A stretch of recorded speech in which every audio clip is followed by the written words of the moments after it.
muito bem-vindos ao Pelo Estudo Pela Fé. Hoje a gente vai falar sobre o selamento, né? Onde eu acho que a doutrina que eu não conheço em outra igreja. Tá certo que eu também não conheço muitas igrejas, né? Mas o meu pai era católico, né? Antes de batizar na igreja, meus pais eram católicos e eles nunca tinham ouvido falar sobre isso, né? Sobre selamento. Eu já fui em casamentos católicos, em casamentos de luteranos, e sempre que eles falam, né? Eles falam até que a morte os separe, né? No casamento, quando eles fazem a ordenança, né? Fazem o casamento em si, né? Eles falam até que a morte os separe. Então, se vocês são né, já conhecem pessoas evangélicas ou foram, né? Me contem se existe isso nas igrejas evangélicas, porque realmente eu não conheço. Até conversei com meu marido, que foi missionário. Normalmente os evangélicos falam muito com os missionários, né? Eles querem tentar convencer, né? Converter os missionários. E o meu marido teve contato na missão da Igreja Universal e também nunca conversaram sobre isso com ele. Então, é um convênio que é da nosso evangelho, né? Da nossa religião. Por que ele é da nossa religião? Porque ele é nosso evangelho. Porque a gente acredita, né? A gente tem a fé e acredita que nossa religião, né? A Igreja de Jesus Cristo dos Últimos Dias, é a igreja verdadeira. Então, que ela tem toda a plenitude de todas as bênçãos, de todo o evangelho, né? Que Deus colocou na terra. Então, quando a gente fala sobre selamento, a gente sempre fala assim, mas da onde surgiu? Ou as pessoas falam assim, e é da Igreja de Jesus Cristo, né? Os mormons, eles inventam, né? Isso aí não existe na Bíblia, seria essa coisa do livro de Mormon, ou coisa da invenção, né? Do Joseph, né? Uma coisa que veio lá da cabeça deles. Então, a gente se baseia, né, em Mateus 16:19, que diz o seguinte: e eu te darei as chaves do reino dos céus, e tudo que ligares na terra será ligado nos céus, e tudo que desligares na terra será desligado nos céus. Então, isso foi dado, né? Cristo deu ao apóstolo Pedro. E a gente sabe, né? A história da igreja conta, a história do evangelho conta. Teve um período que foi tirado o evangelho da igreja, né? Que Deus simplesmente tirou todas as bênçãos, todas as ordenanças, tirou, né? Tirou o evangelho da igreja. E ele só foi restaurado quando Joseph, né, recebeu a revelação de Deus, né, e Cristo que apareceram para ele. Então, quando foi restaurado de novo, né, o evangelho na terra, Joseph recebeu essa revelação junto com todo o resto, né, e foi restaurado o selamento de novo, foi ligado de novo, né, as coisas na terra com do céu. Então, antes de Joseph, né, tinha sido desligado, né, Deus tinha desligado, e quando Joseph recebeu a revelação e a restauração do evangelho, foi restaurado, foi ligado de novo. Então, daí, né, que Joseph teve a revelação de que teríamos, né, que fazer o selamento de novo entre famílias, entre marido e mulher, né, e colocou e explicou esse convênio tão importante para nós, que ligou de novo os céus à terra. Então, ao longo dessa live, a gente vai conversar mais sobre isso. Se vocês tiverem perguntas, a gente sabe que como a gente falou da última vez, né, sobre as investiduras, não é um assunto que a gente conversa muito profundamente, né? É uma coisa nova, mas as lives, a internet também é novo. Mas tudo que a gente vai falar hoje, a gente pegou dos manuais da igreja, dos sites da igreja que são abertos ao público. Então, não é uma coisa proibida, não estamos falando sobre coisas secretas, estamos falando sobre coisas sagradas, como falou o Lucas na última live, mas não sobre coisas secretas. Então, eles estão disponíveis, né, nos sites da igreja oficial da igreja. Os apóstolos, né, os profetas, eles falam isso nas conferências gerais, tem na Lia Rona, e a gente só está mastigando, né, vamos dizer assim, né, para as pessoas um pouco mais sobre esse tão importante convênio. Max? Acho que o Lucas estava afim aí, já foi no gancho. Pode ir, Lucas, se você quiser, tá com mais empenho e energia aí para falar.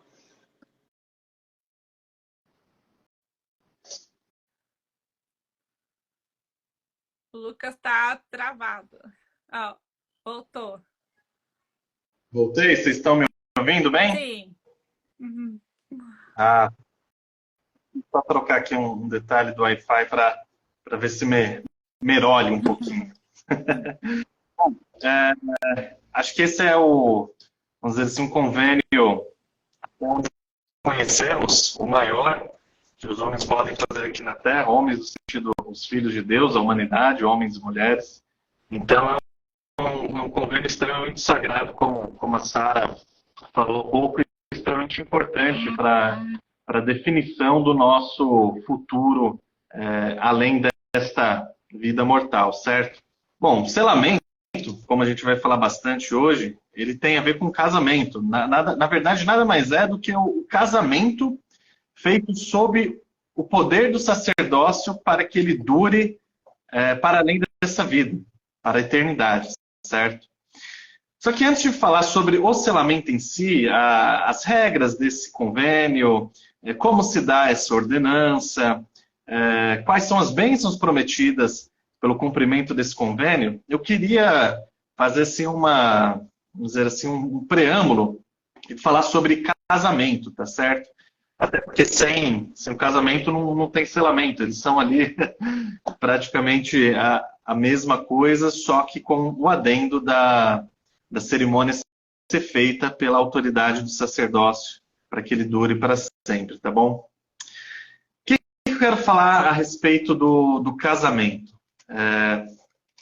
Quando começou o casamento? A gente, como cristãos, entendemos que o casamento ele existe desde que o mundo é mundo, tá certo? Quando a gente abre lá em Gênesis 2, já no fim do capítulo, depois da criação da terra, e depois de Adão ser colocado no Jardim do Éden, é feito, então, como diz aqui no Gênesis, tirado do lado de Adão e feito, então, Eva, a mulher, certo? E lá no versículo 24, diz o seguinte: portanto, deixará o homem o seu pai e a sua mãe, e apegar-se-á à sua mulher, e serão ambos uma carne. Então, aqui está, vamos dizer assim, retratando o primeiro de todos os casamentos que aconteceu aqui na Terra, na criação do Pai Celestial, certo? E que essa cerimônia continua acontecendo até hoje. Se a gente pega lá a família Proclamação ao Mundo, em um dos parágrafos vai falar mais ou menos isso, de que o mandamento dado por Deus, de que o homem deve continuar a multiplicar-se, continua em vigor. E que a forma que isso acontece é dentro dos laços do casamento autorizado pelo Pai Celestial. E que casamento é esse? É esse que está aqui em Gênesis 2:24. O homem ou a mulher vai deixar a tua família, quando ele diz aqui, deixará o homem o seu pai e a sua mãe, a pessoa ela vai sair de um núcleo familiar já existente e apegar-se-á à sua mulher. Vai se casar, vai ter ali o seu cônjuge. Ou seja, eles estão criando uma nova família. Ambos serão uma só carne. Ou seja, dessas duas pessoas de famílias distintas, você cria uma nova família. A questão está aqui, talvez, a mais importante, no apegar-se-á à sua mulher. E também vice-versa vale, certo? A mulher deve apegar-se ao seu marido. O que viria a ser apegar-se-á ao seu cônjuge, como diz aqui? Aqui no manual de instrução... Manual de instrução não, desculpa.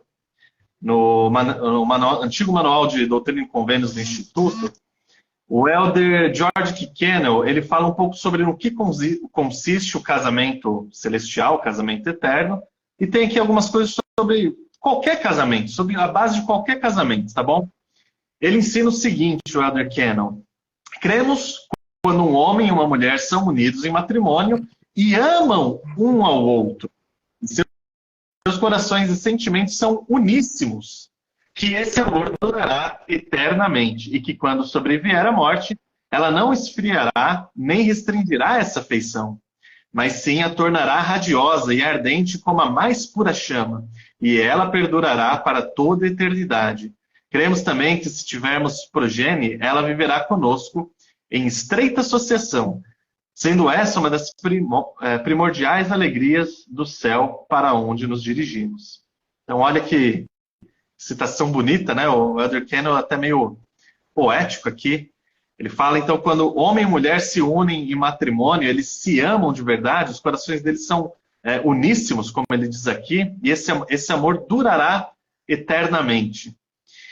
Normalmente, quando a gente tende a ler esse tipo de declarações, a gente lê sob a ótica, vamos dizer assim, das princesas da Disney, certo? Aquele amor eterno para sempre. E isso em si não está errado. Tem um bom princípio de verdade nisso, tá bom?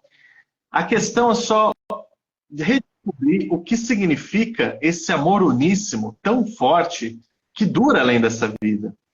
A questão é descobrir o que é o amor, tá bom? Então, o que é o amor? Vamos dizer assim, outras séries que a gente fez sobre os atributos de Cristo, em outras oportunidades, sobre o que é o amor verdadeiro e o que ele significa. Mas nunca é demais a gente relembrar, tá bom?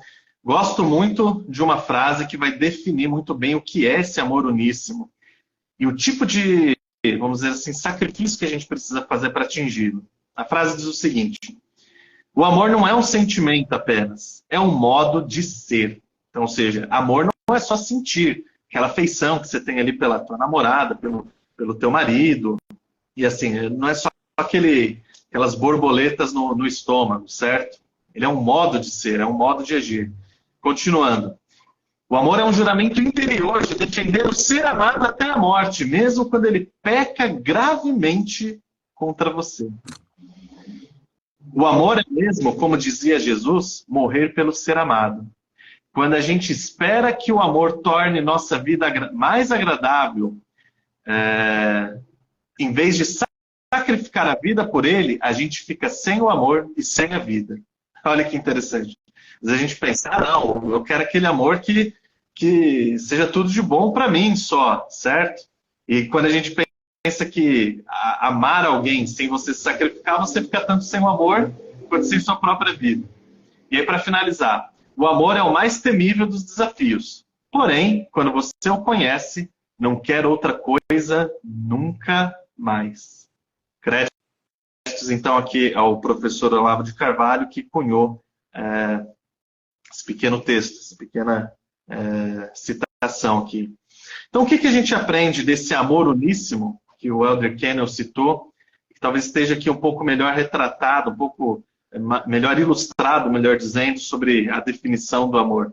O amor é você se entregar ao próximo, a tal ponto de, se necessário, você dar a tua vida pela pessoa amada. Então, o amor não é só beijinhos para lá ou para cá, abraços, aquele sentimento gostoso, só lá, com as pernas para o alto, em frente à praia, um se declarando por outro. Não, na verdade, isso daí são pequenos momentos de amor, mas o amor no dia a dia é justamente isso, é você se sacrificar pela pessoa amada. Se necessário, você morrer por ela. Inclusive, como ele diz aqui, defender o ser amado, mesmo quando ele peca gravemente contra você. Mas, Lucas, pô, o meu cônjuge, ele peca gravemente contra a minha pessoa. Como é que eu posso amar essa pessoa? Bom, vamos lembrar de Jesus Cristo. Quantos de nós, ou melhor, todos nós não pecamos gravemente contra Jesus Cristo ao longo da nossa vida? Às vezes, diariamente, a gente peca gravemente contra o Senhor. E qual que é a ação do Senhor que tem efeito eterno? É a morte dele na cruz, entregando a própria vida dele de uma forma, vamos dizer assim, extremamente dolorosa, extremamente pavorosa, que faria qualquer um de nós recuar ante aquela situação. E o Senhor Jesus Cristo, ele entrega a vida dele por nós, por puro amor, certo? Então, esse é o tipo de amor uníssimo que o Elder Kenyon, ele fala aqui, e é citado aqui no Manual de Doutrina e Convênios, que nós precisamos desenvolver dentro do nosso casamento. Amar o próximo, principalmente o nosso cônjuge, depois os nossos filhos, nossos pais também, irmãos, etc, etc, mas primeiro aqueles que estão ali dentro do nosso lar, de tal forma que, se precisa, a gente se entrega em sacrifício, mesmo quando peca-se gravemente contra nós. Só para finalizar, então, como que a gente chega nesse tipo de amor? Porque é difícil, imagina, mesmo que você ame teu esposo, tua esposa, teus filhos, quando peca-se gravemente contra você, às vezes a gente fica ali, pô, eu não quero me sacrificar para a pessoa que está me fazendo sofrer. Como é que a gente chega nesse tipo de amor, então? Bom, seguindo Jesus Cristo, obviamente, ele deixou os passos, a gente fez a série sobre os atributos de Jesus Cristo, lá está uma ótima receita de como chegar nisso. Mas eu quero dar mais um conselho, se possível. A gente só chega nesse tipo de amor quando a gente passa a ser mais maduro em nossas vidas. Quando a gente atinge um nível de maturidade que a gente consegue ser menos egoísta e ser mais altruísta. E para chegar nesse nível de maturidade hoje em dia, às vezes é mais difícil. A gente brinca, né, que hoje em dia você vê adolescentes de 35, 45, 50, 60 anos. Ou seja, às vezes as pessoas parecem que querem ser adolescentes para sempre. Querem manter aquela vida de andar de bermuda, camiseta do Capitão América e boné para trás o dia inteiro, fazendo festa de dia também. E a vida é isso, e que a gente precisa aproveitar, etc, etc, etc. Bom, se você passar a sua vida inteira fazendo isso, você nunca vai amadurecer. O Nelson Rodrigues, ele tem a famosa frase, né, para os jovens. Ele diz: jovens, envelheçam. Então, esse sonho eterno de juventude para sempre, a fórmula da juventude eterna, isso daí é conversa fiada do capeta, gente, certo? É natural esse processo de amadurecimento nas nossas vidas, de envelhecimento. E o inimigo hoje em dia faz justamente o contrário, quer que a gente faça o quê? Fique eternos adolescentes, eternas crianças. Vamos lembrar do conselho do apóstolo Paulo, lá em 1 Coríntios 13, 11. Quando era menino, falava como menino, pensava como menino, raciocinava como menino. Quando eu tornei homem, que é esse tipo de casamento que tenha esse amor uníssimo, a ponto de sacrificar-se pelo próximo, e o cônjuge sacrificar por você, a gente precisa deixar as coisas de menino para trás. Acabou aquela vida de passar madrugada jogando videogame. Isso aí é coisa de menino, gente. Só de forma madura a gente chega nesse amor perfeito como ensinou Jesus Cristo. E hoje em dia, uma das maiores armas do inimigo é justamente fazer com que as pessoas fiquem infantilizadas a maior parte das vidas quanto for possível. E quando a gente fica nesse tipo de infantilização, mais difícil é arrumar um bom casamento e mais difícil é manter um bom casamento. Eu acho que já podia acabar aqui, porque o Lucas já iniciou, fez o intermédio, já fechou com chave de ouro, tá tudo certo. A gente só lê alguma escritura aqui e amém, né? Não, mas é muito bom que o Lucas falou, testifico de tudo que ele falou, e foi interessante ele colocar essa introdução sobre o casamento, e portanto do amor, e portanto do relacionamento maduro de casamento, para que a gente possa compreender que isso está envolvido realmente no convênio, né? E eu queria entrar agora na seara do entendimento doutrinário do selamento, né? Eu acho que tem alguns comentários aqui para trás que foram passando. Eu vou ler para a gente não deixar o pessoal aqui falando sozinho, né? Vamos lá. Citações da conferência, deu uma ótima noite para você. O Anthony, uau, romântico isso, né? Comentando ali os comentários do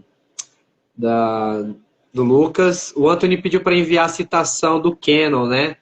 Ô, Anthony, se você tiver, eu acho que o Lucas vai conseguir, mas se você tiver o manual de doutrina e convênios, vai falar na seção 131 lá, essa citação. O Lucas leu e eu estava com ela aberta aqui, então ele já antecipou aqui, lá de Doutrina e Convênios 131, do versículo 2, no manual de Doutrina e Convênios, então, do aluno, você vai ter essa citação aí, mas o Lucas vai tentar passar aí pra gente, tá bom?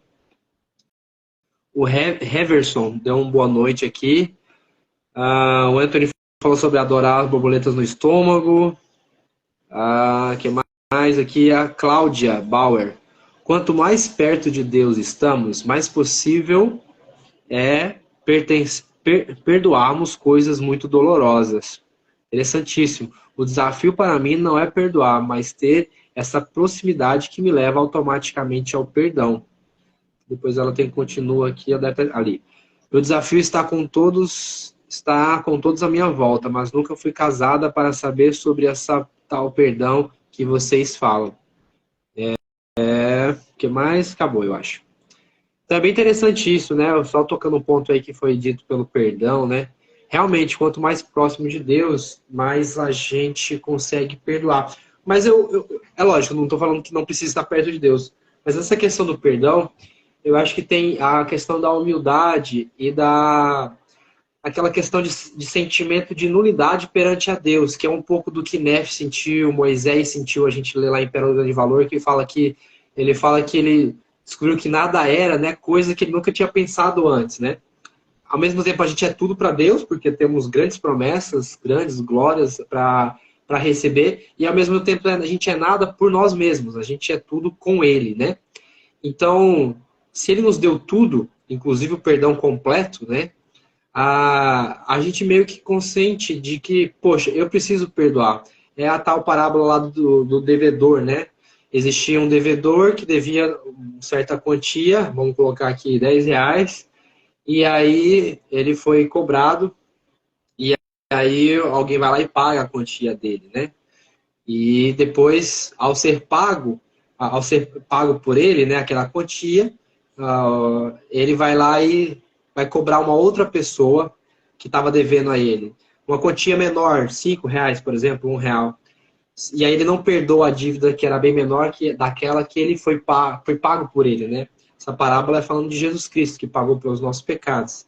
Então também tem a ver com isso, né? Da gente entender que deixar na mão de Deus, porque nós temos o dever de perdoar, como as Escrituras falam, né? Como falam as Escrituras lá em Doutrina e Convênios, deveis perdoar a todos os homens.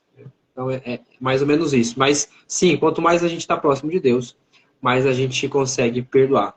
Lá, o Lucas já colocou a citação, tá bom? Vamos lá. Nós estamos falando sobre selamento, né? Sobre selar. Então, lá no Guia de Estudo das Escrituras, a gente vai ler que selamento é tornar válidos no céu as ordenanças realizadas pela autoridade do sacerdócio na terra. As ordenanças são seladas quando recebem a aprovação do Santo Espírito da promessa, que é o Espírito Santo. Então, tem a ver com o que a Sara começou lendo para a gente, que está lá em Mateus 16:16, que é o que Jesus Cristo disse para Pedro, que é sobre ti edificarei a minha rocha, né, que é a igreja, e as chaves do inferno não prevalecerão sobre a nossa igreja, sobre a igreja, e tudo que ligares na terra será ligado no céu, e tudo que desligares na terra será desligado no céu. Então, nós temos aí então as chaves do sacerdócio que faz o selamento, que é toda ordenança, então, ela é selada no sentido de que é feita aqui na terra, e aí validada lá no céu. Só que o selamento em si, que nós usamos e utilizamos, é a completude das chaves da exaltação. Então, o selamento, vou repetir, é a completude das chaves da exaltação. Tanto é que em Doutrina e Convênio 131, nós vamos ler que as chaves da exaltação, que é quando Joseph Smith recebe lá a visita de Elias e tudo mais, ali, então, começa-se poder ter o casamento, o selamento, né? O selamento para a eternidade. É interessante notar que as ordenanças, elas fazem com que nós possamos olhar para a eternidade. Então, toda ordenança, né? Nós falamos aqui sobre os convênios, então todos os convênios, eles, através das ordenanças, nos convidam a olhar para a eternidade e basear nossas ações e nosso comprometimento para a eternidade, nos dando o chamado para cada um de nós de sabermos que nós não somos plenamente desta terra, e sim de algo muito maior, que é a eternidade, que é o mundo ao lado de Deus, do Pai Celestial, né, e de Jesus Cristo. Então, a perspectiva que o selamento nos dá é de que nós estamos selados pelo Santo Espírito da promessa para a exaltação, ou em outras palavras, para a chave da eternidade. Sem o selamento isso não acontece, né? Ah, em Doutrina e Convênio 131, nós lemos lá, né, que foi uma revelação dada a Joseph Smith em 1843. Na introdução de Doutrina e Convênio 131, nós lemos lá: o casamento celestial é essencial à exaltação no mais altos céus. Né? Em Doutrina e Convênio 176, nós vamos lá aprender sobre os 3 graus de glória, né? Celestial, terrestre e celestial. E aí vamos ver que também tem divisões dentro do celestial e também vai falar um pouco sobre as trevas exteriores. E aí, em Doutrina e Convênio 131, vai dizer o seguinte, eu vou ler aqui na íntegra para a gente, tá bom? Na glória celestial há 3 céus ou graus. Para obter o mais elevado, um homem precisa entrar nesta ordem do sacerdócio, que significa o novo e eterno convênio do casamento. E se não fizer, não poderá obtê-lo. Poderá entrar em um outro, mas esse será o fim do seu reino e ele não poderá ter descendência. Então, o selamento é a oportunidade que nós temos de herdar o maior grau de exaltação ou de glória na presença de Deus. O selamento, portanto, como eu já falei, é a completude de todas as bênçãos eternas. E aí, o selamento ele está intimamente ligado ao Santo Espírito da promessa. E o que é o Santo Espírito da promessa? É o Espírito Santo de Deus, porém com a função de prometer e de validar que suas bênçãos estão validadas e prometidas para a eternidade. E aí, então, todas as ordenanças e convênios vão nos levar a isso, a herdar tudo o que o Pai possui, e o selamento é o ápice, né, desse grau. Gostaria de ler uma citação que também está no manual de Doutrina e Convênios. Ô, Lucas, se você tiver com o manual mais apto em PDF para poder copiar e colar, que eu não estou, não.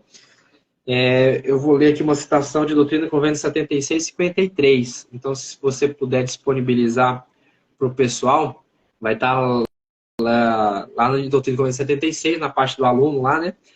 O que significa ser selado pelo Santo Espírito da promessa. Então, todo selamento que acontece nos templos, né? É um selamento feito pelo Santo Espírito da promessa, né? Selado pelo Santo Espírito da promessa. E o Elder Bruce R. Macon, que ele definiu o Santo Espírito da promessa no seguinte: como o Santo Espírito prometido aos santos, ou em outras palavras, o Espírito Santo. Este é usado em conexão com o poder selador e ratificador do Espírito Santo. Ou seja, o poder de ratificar e aprovar os atos justos dos homens a fim de que sejam válidos tanto na terra como no céu. Todos os convênios, contratos, laços, obrigações, votos, promessas, realizações, conexões, associações ou expectativas precisam ser selados pelo Santo Espírito da promessa, para que tenham eficácia, virtude ou vigor na ressurreição dos mortos e depois pois todos os contratos que não forem realizados com esse propósito têm fim quando os homens morrem. E aí, então, a Sara também nos trouxe a introdução de que, né, os casamentos acontecem, e que com certeza vários de nós já fomos a casamentos, e nós ouvimos costumamente a frase, né, até que a morte o separe. Então, o selamento, ou as chaves da exaltação, vem para que o casamento não dure só até a morte, mas perdure por toda a eternidade. Esse é o grande ápice de por que nós acreditamos que as famílias são eternas. Porque existe o poder selador, o poder do Santo Espírito da promessa, que sela para a eternidade você e o seu cônjuge junto com a sua família.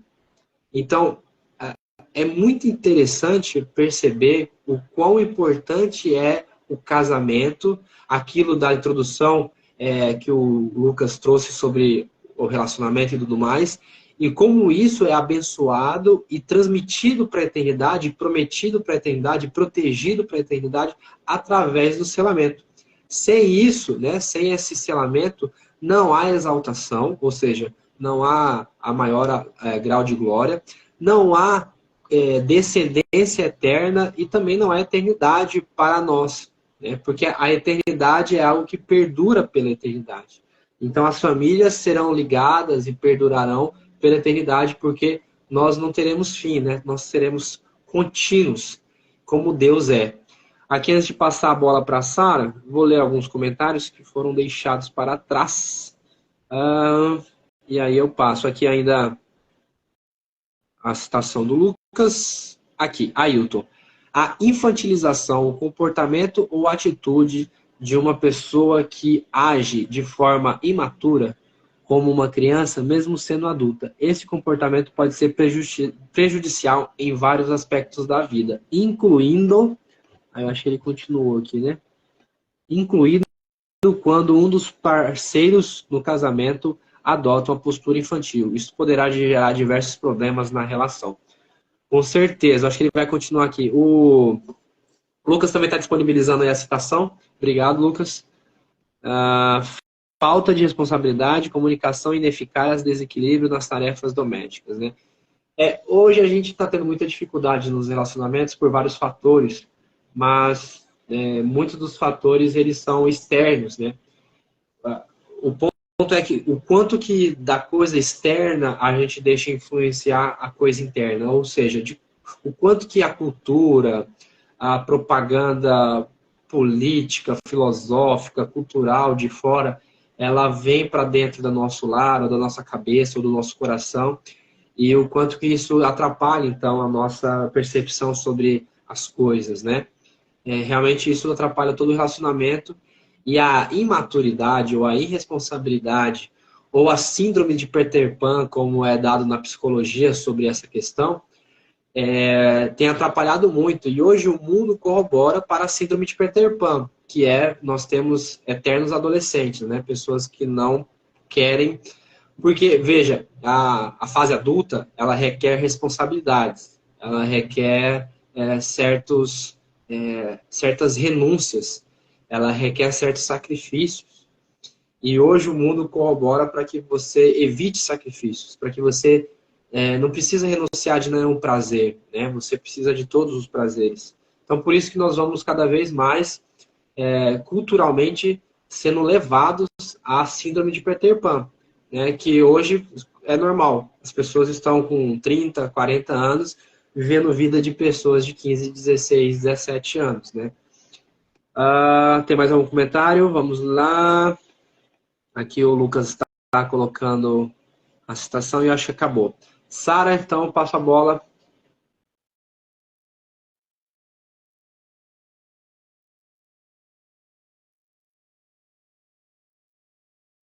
Sem áudio, Sara. Não, nada. Eu acho que o fone não deu certo. Aí voltou. Tá sem áudio aí, doutora Vera. Acho que ainda tá sem áudio. Ainda sem áudio, Sarinha. Voltou. Era minha tela que eu tinha bloqueado, não era o fone, tudo bem. Como o Lucas e o Max falaram, né, a gente falou um pouco sobre o que é o selamento. Mas quem pode fazer o selamento? Quem é que vai lá, né? Como é? Então, como a gente falou semana passada, né, primeiro a gente faz os nossos endowments, né? A gente faz o nosso convênio pessoal com Deus, né, de cada um individualmente. E o selamento é a etapa depois de nós fazermos os nossos endowments. Mas ela só é válida, ela só pode ser feita se nós formos casados. Então, nós temos os requisitos para que a gente possa ser selado no templo. Nós temos casado no civil, né, no nosso país, né, perante a lei do nosso país.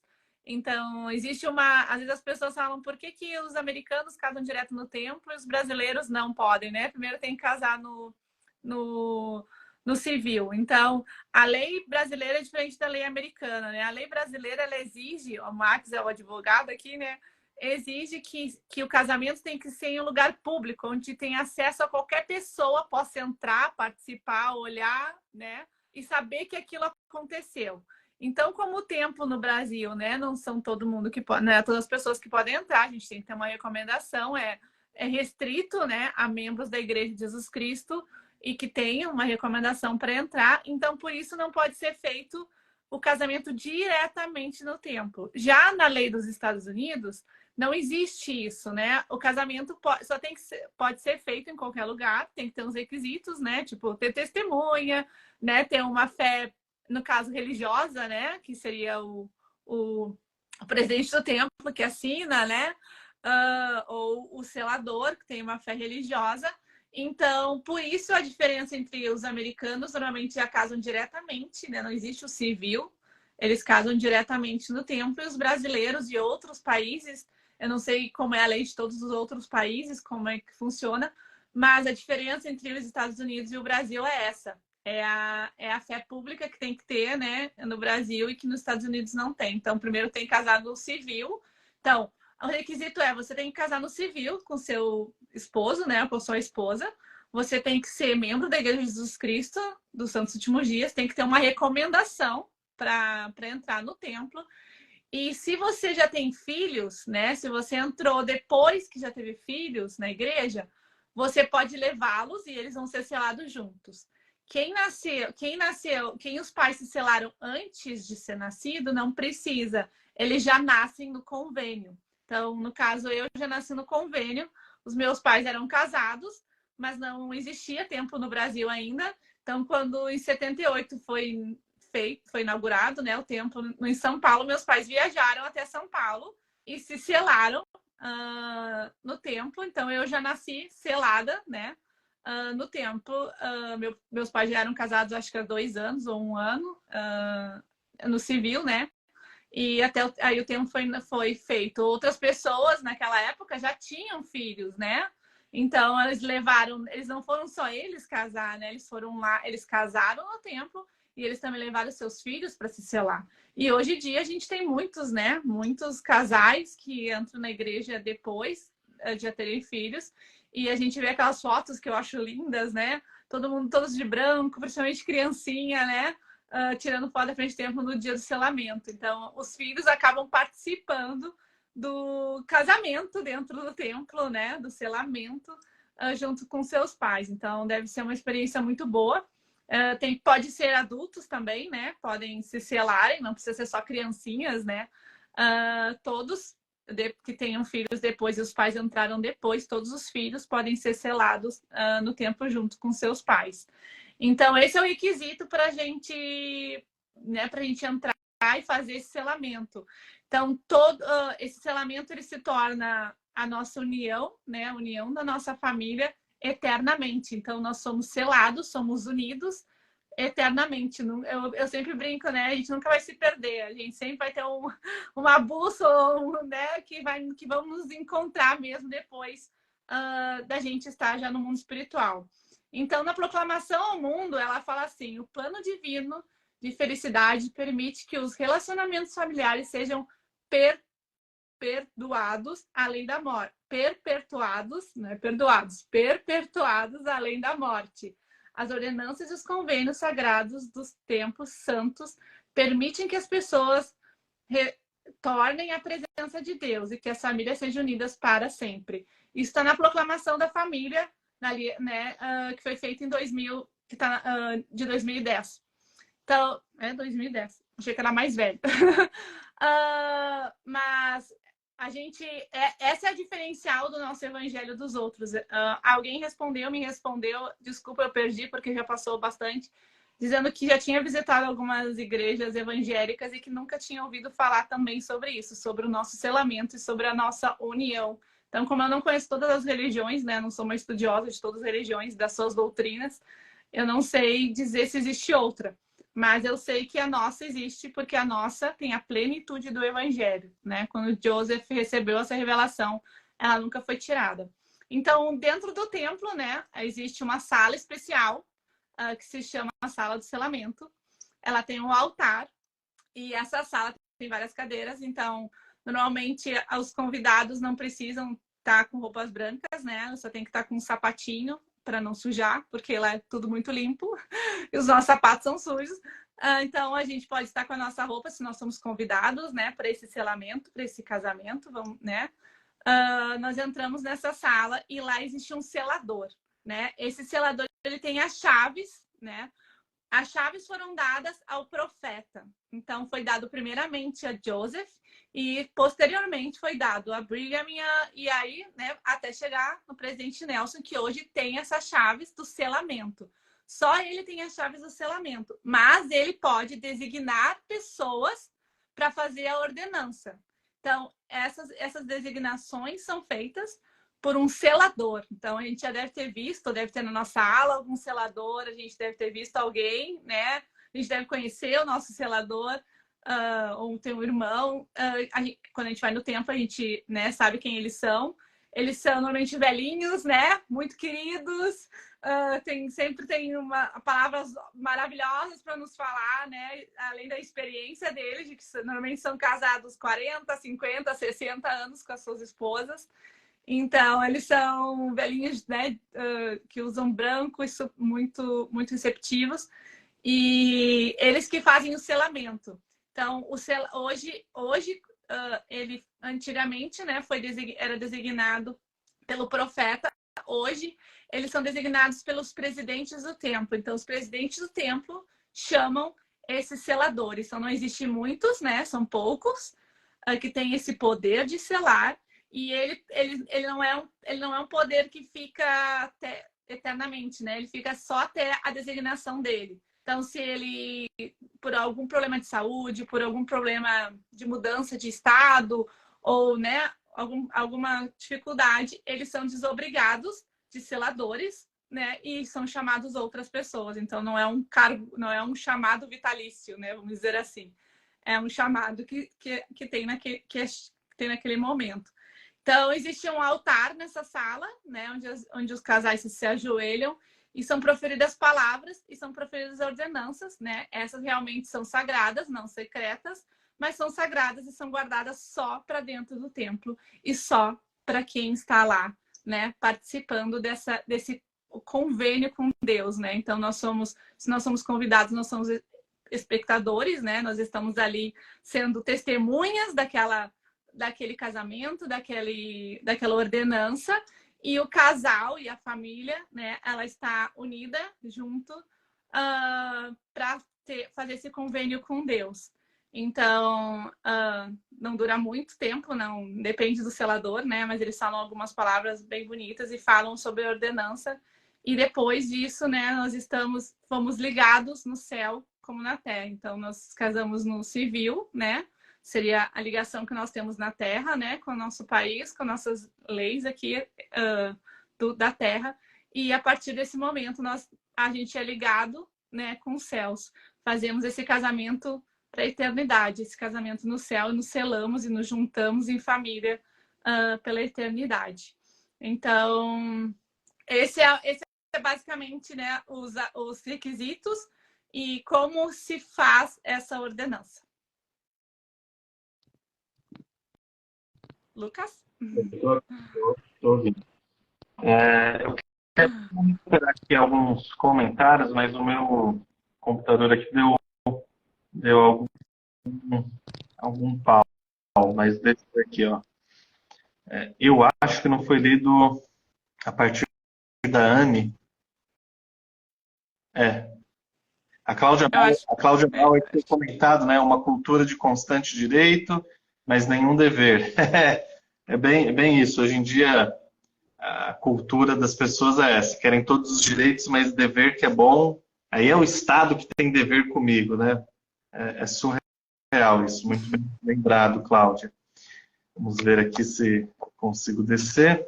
Aqui. A Ana, ela comentou, há uma promessa de selamento. O selamento se dará com a fidelidade do cônjuge em guardar todas as promessas que nele consiste. Eu quero já pegar esse comentário e ir um pouquinho mais além. A Anne está aqui perfeitamente, está certíssima, tá bom? Não é porque a gente passa pela ordenança que, passou pela ordenança, está resolvido. Você está selado, você ganhou a tua exaltação. Se foi batizado, você não significa que você já está totalmente salvo. Não é bem assim, tá?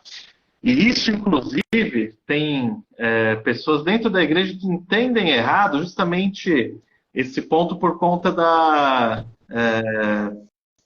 do versículo 26 da seção 132, que que tem lá as leis a respeito do casamento celestial, a respeito do selamento, tá? Então, eu já quero pegar aqui que ela tocou nesse ponto, do que assegura a nossa exaltação de fato, que não é só passar pela ordenança, tá? No Manual de Doutrina e Convênios, cadê? Aqui, o presidente Joseph Fielding Smith comenta o seguinte: o versículo 26 da seção 132 é o mais mal empregado de todas as escrituras. Forte, né? O Senhor jamais prometeu a alma alguma que poderia ser elevada à exaltação sem o espírito de arrependimento. Embora este não seja explicitamente mencionado nessa passagem, é e deve ser subentendido. Acho estranho que todos conheçam o versículo 26 da seção 132, mas aparentemente nunca leram ou ouviram falar de Mateus 12, 31, 32. Onde, em essência, o Senhor nos diz o mesmo que no versículo 26 da seção 132. Assim, pois, temos que concluir que os mencionados versículos 26, que os versículos de Mateus, no versículo 26, são aqueles que, tendo pecado, se arrependeram plenamente e estão dispostos a pagar o preço de sua transgressão. Pois, do contrário, as bênçãos da exaltação não se seguirão. O arrependimento é absolutamente necessário para o perdão. Tendo pecado, a pessoa precisa ser purificada. Então, ou seja, se a gente passa pela ordenança, a gente faz um convênio com Deus. É sério que a gente está fazendo convênios. Convênios é o quê? Vamos lembrar. É um pacto, é um acordo que faz Deus com os filhos dele. Nesse pacto o quê? Deus, ele promete certas coisas, mas ele exige obediência de outras coisas. Então, se você não obedece essas certas condições, você precisa se arrepender. Não é só passar pela ordenança, tá tudo feito, pronto, acabou. Passei lá fiz a minha ordenança no templo e já estou exaltado. Não, você precisa ser fiel. Se você tropeçar, você precisa se arrepender. E tem essa, vamos dizer assim, essa questão, como ele fala no versículo 26, pelo seguinte fato de como ele está escrito, ó.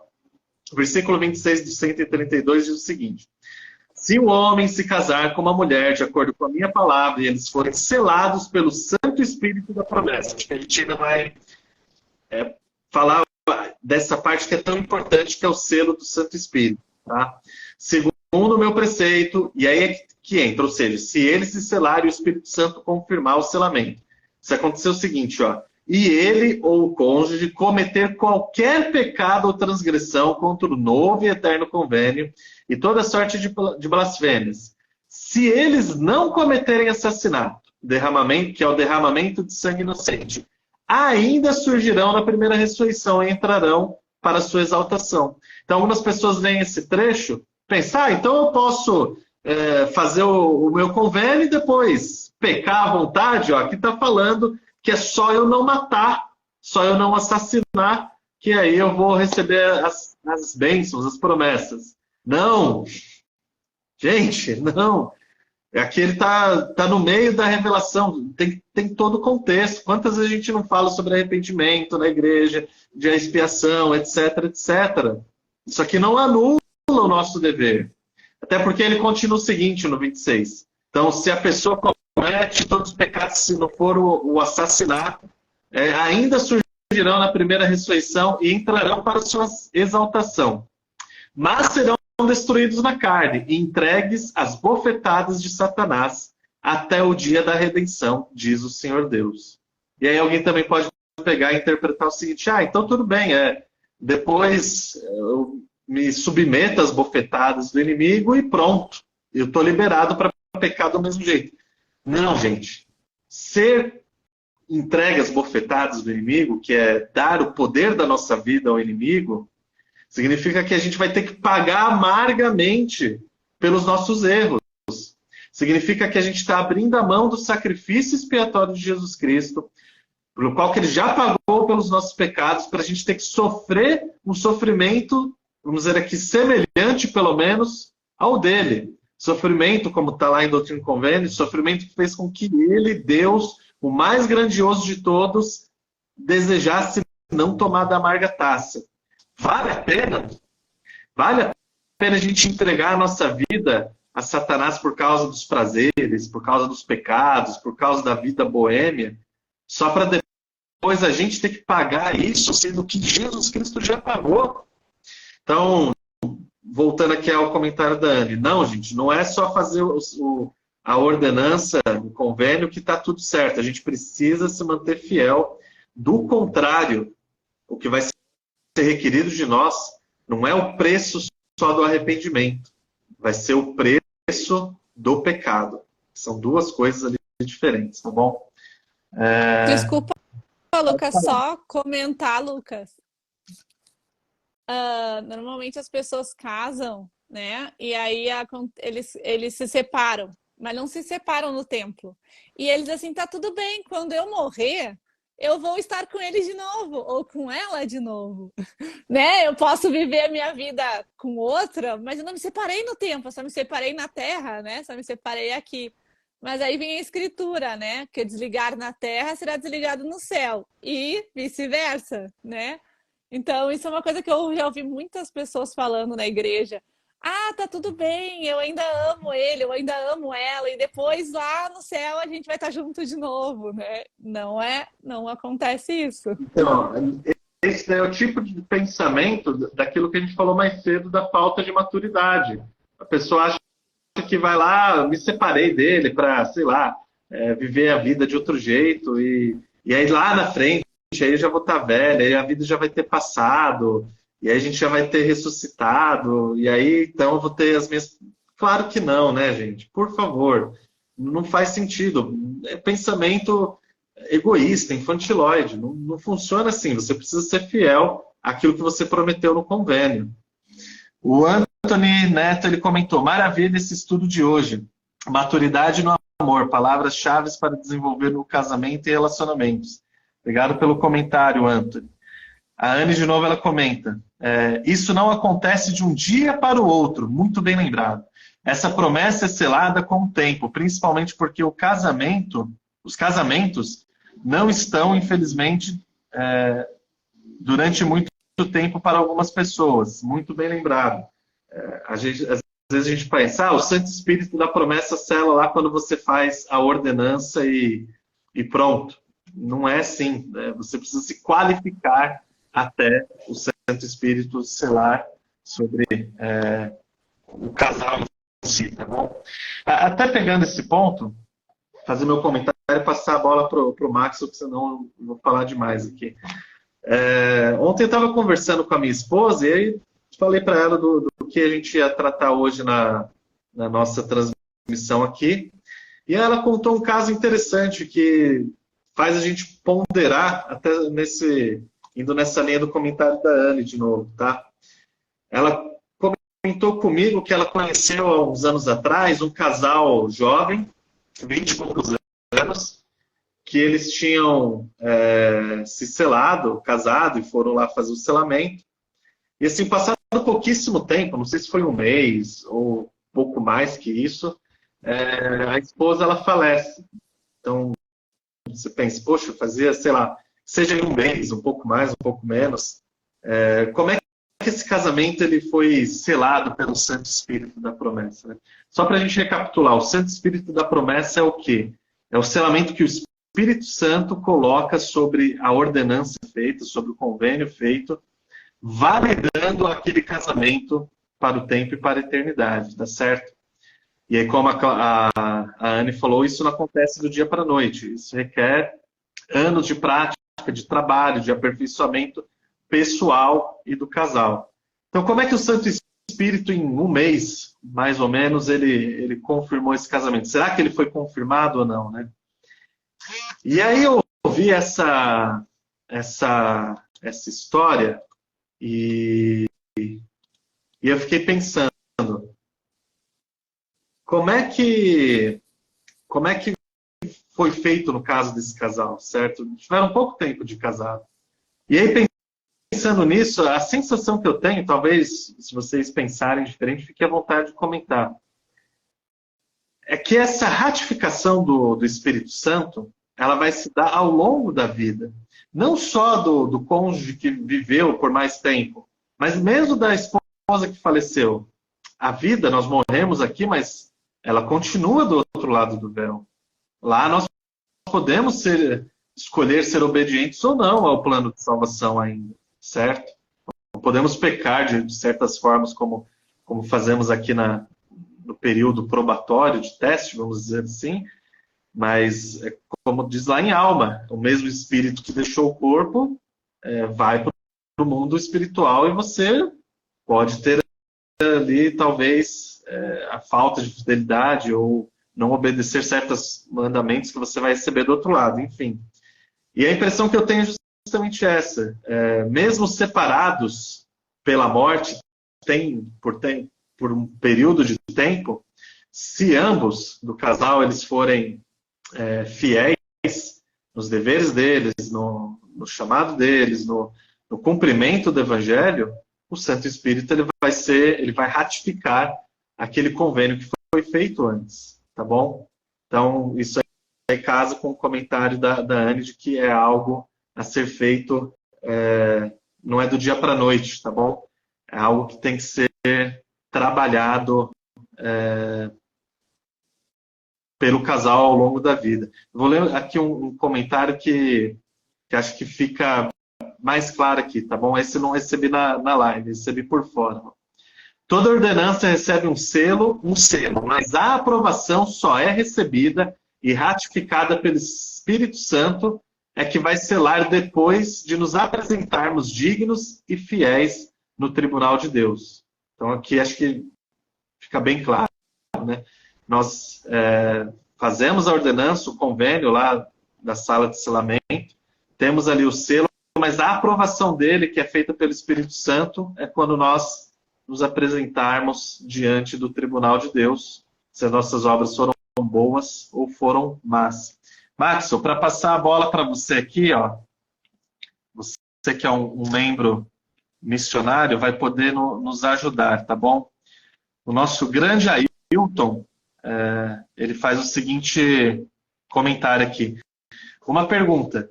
Sou pesquisador ainda. Muito bom que você colocou ainda, Ailton. Fico feliz disso. Mas, na verdade, eu não acredito que você ainda é pesquisador, Ailton. Todo domingo que você está aqui com a gente, você faz ótimas colocações. Eu pensei que você já era membro até mais tempo. Mas eu espero que seja ainda. No dia que você for batizado, ou antes, fala pra gente. Quem sabe dê até para ir no seu batismo. Porque você está no centro de São Paulo, às vezes eu estou por aí perto, tá? Mas, enfim, pergunta para você então, Márcio. Sou pesquisador ainda. E um santo dos últimos dias é um cristão ou evangélico? A pergunta foge do tema, mas acho que vale a resposta aí. Muito boa pergunta. Eu vou passar de volta para o Lucas, brincadeira. Não, interessante, Ailton, você falar sobre isso, né? Em Atos 11, deixa eu ver se eu consigo pegar aqui na íntegra. E aí, se o senhor quiser também pode pegar aí as escrituras aí, né? Então, lá no Novo Testamento, nós temos em Atos 11, deixa eu ver, é isso mesmo?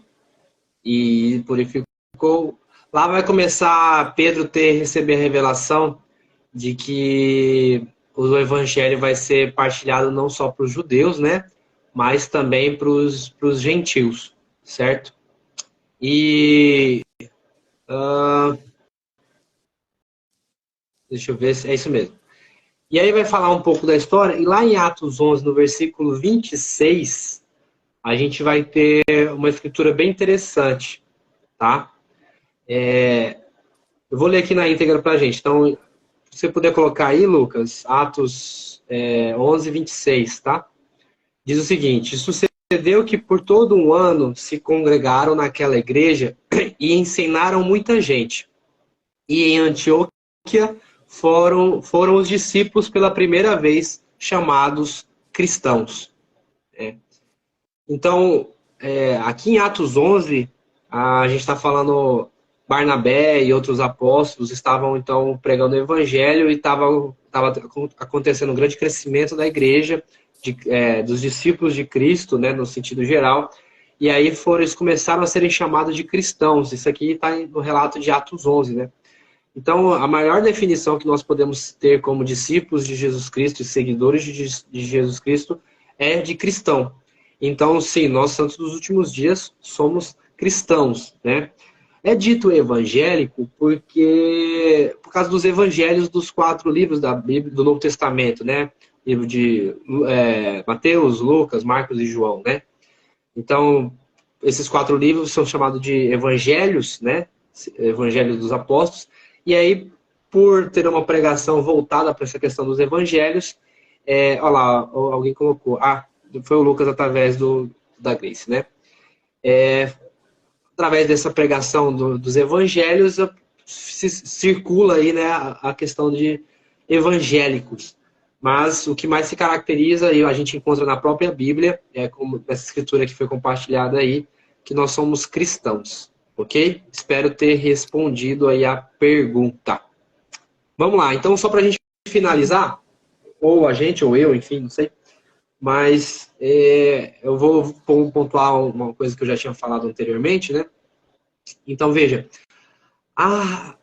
o selamento é, portanto, a plenitude das bênçãos eternas e do comprometimento, tanto nosso quanto do Pai Celestial, de que desejamos, então, herdar o tipo de vida que Deus tem. Então, quando nós lemos nas Escrituras a palavra vida eterna é sinônimo de exaltação. E vice-versa, exaltação significa vida eterna, que é diferente de mortalidade. Vida eterna é a vida imortal na presença de Deus e de Jesus Cristo. É ter o tipo de vida que Deus e Jesus Cristo têm. Isso significa ter vida eterna, isso significa, então, ser exaltado, né? Imortalidade é apenas passar pela ressurreição e nunca mais morrer fisicamente novamente, né? O que não é a mesma coisa de vida eterna. Então, o selamento, o convênio do selamento, portanto, ele é um convênio que completa todo o percurso do evangelho e todo o plano de salvação, né? O plano de salvação, ele, assim, pelo menos até onde nós conhecemos, né? Saberemos depois de mais planos aí que vai dar nossa continuidade, mas o selamento ele vai então finalizar, no sentido de todas as bênçãos prometidas e tudo mais, a questão do plano de salvação. Por quê? Porque o selamento ele é a promessa de que sua ressurreição você estará, como a Sara falou, né, de volta com a sua família, né? Você não perderá ela, você terá uma ligação com ela, que é o selamento. E as promessas, então, ditas lá em Doutrina e Convênio 132, que o Lucas leu nos versículos para nós, foi o versículo 26, vai dizer que nenhum convênio, contrato, nada que foi feito aqui só na terra, vai ter validade nos céus. Que, portanto, precisa de um poder selador, que é aquilo que a Sara falou também para nós, que é necessário para que isso seja ligado nos céus também. Então, a exaltação e a vida eterna, que é o tipo de vida que Deus tem, só caberá a nós. Lógico, também entra naquela questão que o Lucas colocou, não adianta só fazer o convênio, não adianta só fazer o selamento, mas viver à altura dessa lei, que é a lei do selamento, né? Mas ao fazermos isso, então, nós podemos estar capacitados para entrar, então, no maior grau de glória, portanto, ter o tipo de vida que Deus tem, né? Deus é todo bondoso, todo amoroso, todo caridoso, enfim, tem a plenitude de todo o conhecimento. Então, para fechar, o que eu quero dizer é que o selamento é essencial, é mais que necessário para que nós possamos herdar a vida eterna. Sem o selamento, não há vida eterna. É isso que as Escrituras e as revelações do próprio Salvador Jesus Cristo nos dizem. Há quem, por exemplo, para a gente não ficar tão rígido, né? E aqueles que não tiveram, lembrando, aqueles que não tiveram a oportunidade de se casar nessa vida, terão as bênçãos prometidas. Mas tudo vai do desejo e do realmente intento do nosso coração, que é o que vai ser verificado pelo nosso Salvador no nosso julgamento. Então, nenhuma bênção vai ser perdida, todas as bênçãos prometidas a nós, se nós por algum motivo não o obtemos nessa vida e poderíamos ter obtido, mas estávamos à altura de recebê-las, mas por algum motivo não recebemos, ou morremos mais cedo, ou aconteceu alguma coisa, enfim. Mas todas as bênçãos, nenhuma bênção será retida. Todas essas. Então não há a possibilidade de alguém perder a chance de herdar a vida eterna. Porém, também, nós precisamos criar essas chances, né? O Ailton comentou uma coisa aqui, me converti em 2022 em San Diego, Califórnia, numa igreja brasileira chamada Sara Nossa Terra. Quando fui passar um ano... Não é minha igreja, viu? Não é. Fui passar um ano na América e fui pego fulminante pelo Espírito Santo. Muito legal, muito obrigado por ter compartilhado aqui com a gente. Eu creio que você está falando de converter no sentido de converter a Jesus Cristo, né? Acho que até então não sei se era muito forte isso na sua vida. Mas fiquei afastado durante alguns anos e vim ajoelhando, orando, pedindo orientação a Deus. Por coincidência ou não sei, conheci a Igreja de Jesus Cristo dos últimos dias. Maravilha. Descendência. Acho que foi isso que ele quis dizer mesmo. Eu acho que não é... Para nós, né, Ailton, vamos falar sério aqui, né? Para nós, cristãos, e sabemos da mão divina, né? Sabemos da providência divina. Não existe coincidência, né? Deus agindo mesmo em nossas vidas, né? É bem isso. Então, para finalizar e dizer adeus a vocês, agradecendo já por toda a participação, a Ailton e de todos que comentaram aqui, compartilharam, enfim. As chaves, então, da exaltação passa pelo selamento, e o selamento envolve tudo o que foi falado aqui hoje, um pouco mais, né, porque a gente não consegue esmiuçar todo o detalhe e toda a plenitude do que é realmente o selamento.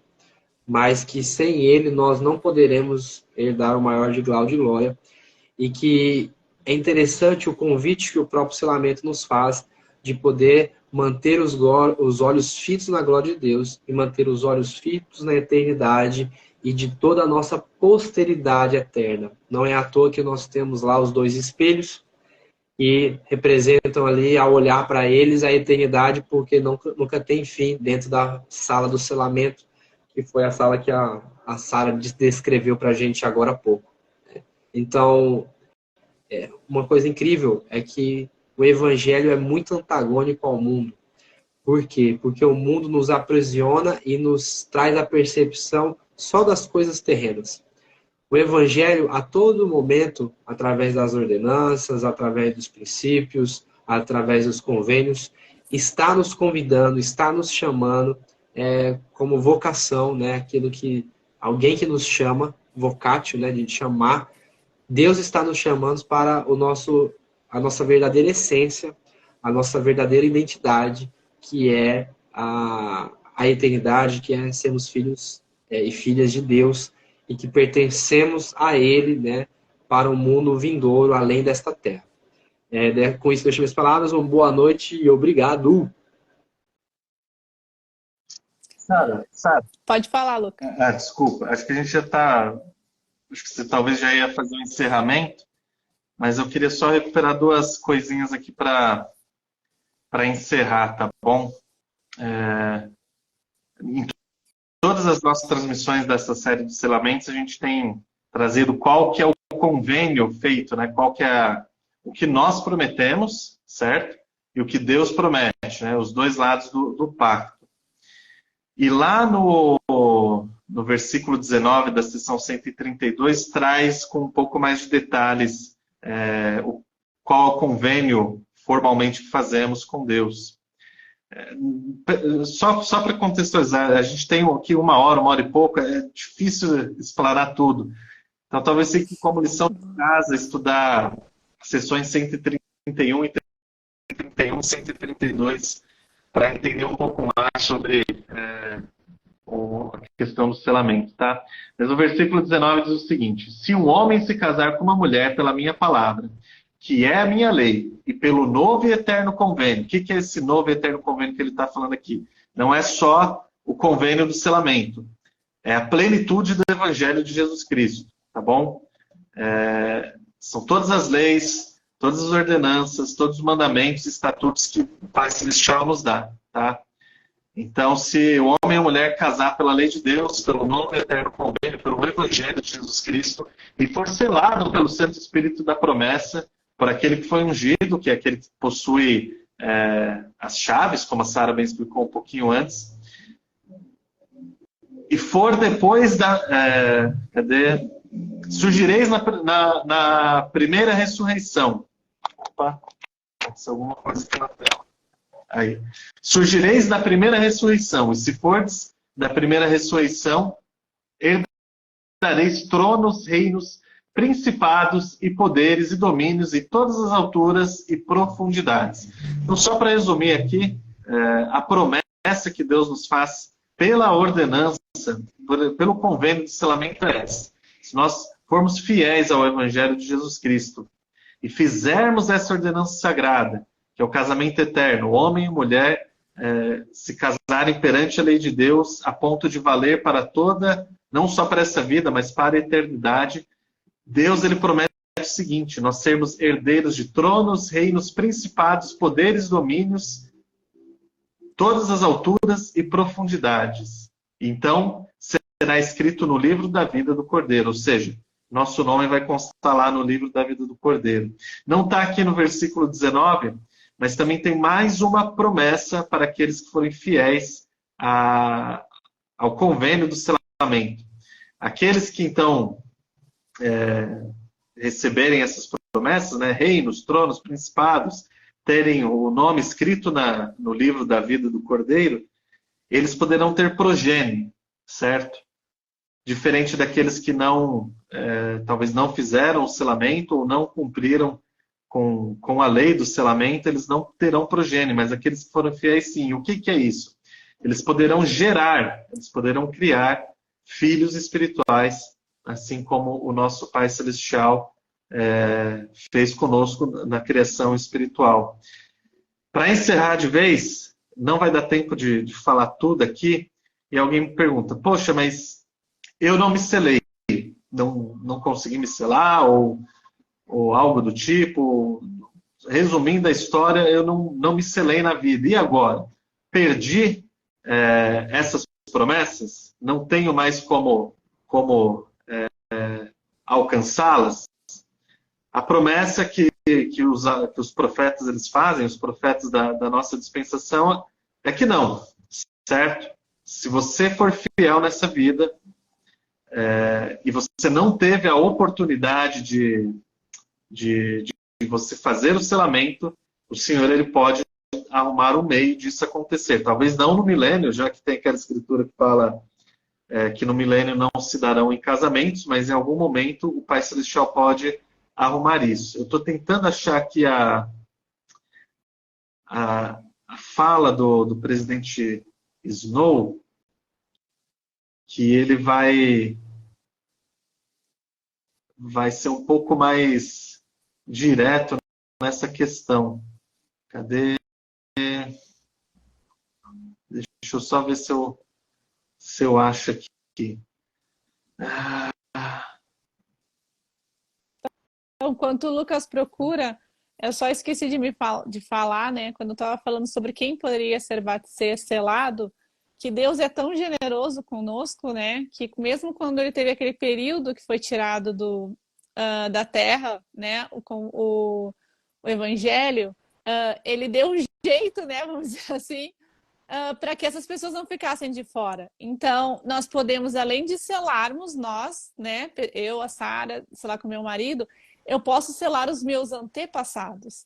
Então, todos terão a chance de ser selados. Então, quem não foi selado, né? Meus antepassados, meus avós, bisavós, tataravós, né? As pessoas que não foram seladas porque não existia a plenitude do Evangelho na época deles, eles têm a chance, através de nós, de ser selados pela eternidade junto com seu esposo, sua esposa e seus filhos.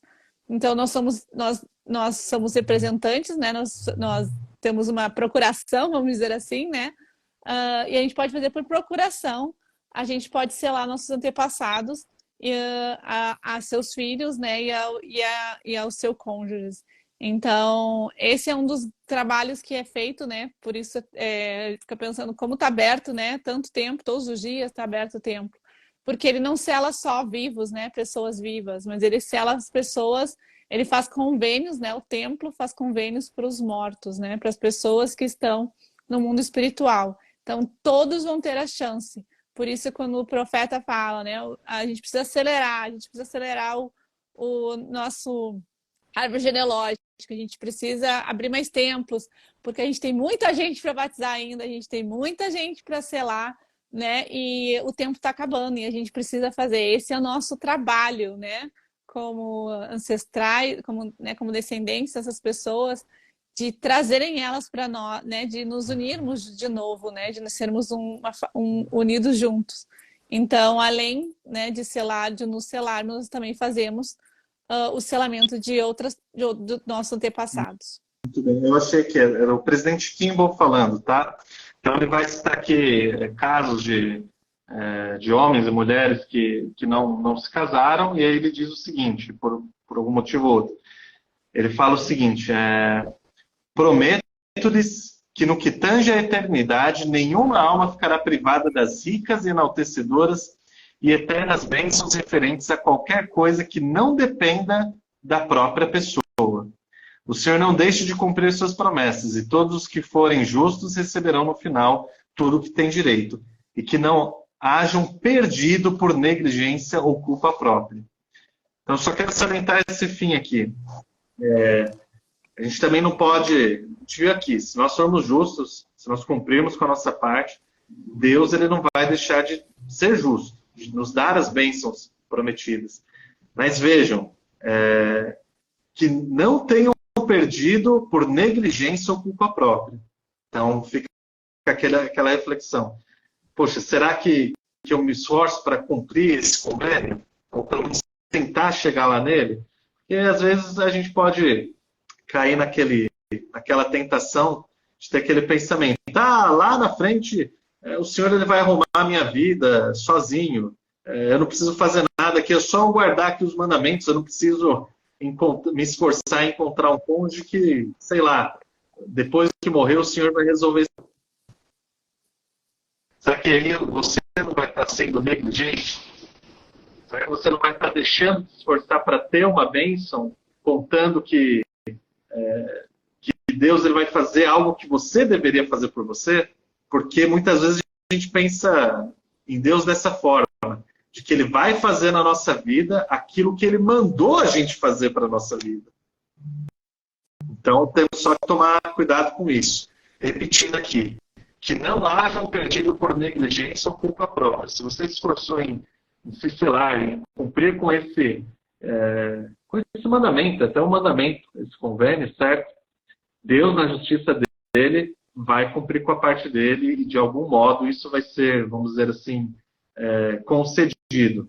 Mas lembre-se, desde que não seja perdido por negligência ou culpa própria. Eu tenho uma dificuldade X aqui, e aí por causa disso foi difícil casar, e aí depois dos 30, sei lá, eu abri mão. Será que não vai ser negligência? Repetindo, Deus ele não vai fazer na nossa vida aquilo que ele mandou que nós fizéssemos pelo nosso esforço. Ele vai nos ajudar, está disposto a ajudar. Mas às vezes a gente quer que ele vá lá e resolva um problema que ele mandou nós resolvermos e que temos a capacidade para isso. Então, a gente queria agradecer muito a presença de todos vocês aqui, né, por ter interagido com a gente. A gente espera ter conseguido ajudar um pouco, né, sobre esse convênio tão importante, né, e fundamental para a nossa exaltação, que é o convênio do selamento. Então, se vocês conhecem alguém que está precisando entender um pouco mais sobre isso, por favor, compartilhe o nosso vídeo com essas pessoas. Ayrton, estamos esperando, né, o convite do seu batismo. Ficaríamos muito felizes. Eu vou estar em agosto no Brasil, quem sabe, né? Vou estar em São Paulo em agosto, então... mas a gente fica muito feliz, né, de todos estarem aqui, da gente poder conversar sobre esses convênios. Como a gente diz, né, não são secretos, eles esqueci a palavra. Eles são especiais, eles são sagrados, desculpa, eles são sagrados. Então, se vocês puderem compartilhar, o vídeo vai estar no YouTube. Se vocês puderem se inscrever lá no nosso canal no YouTube, a gente agradece. Aqui também vai ficar aqui na Instagram. E a gente volta então domingo que vem com mais um convênio que a gente faz com Deus. Então, até lá. Tchau!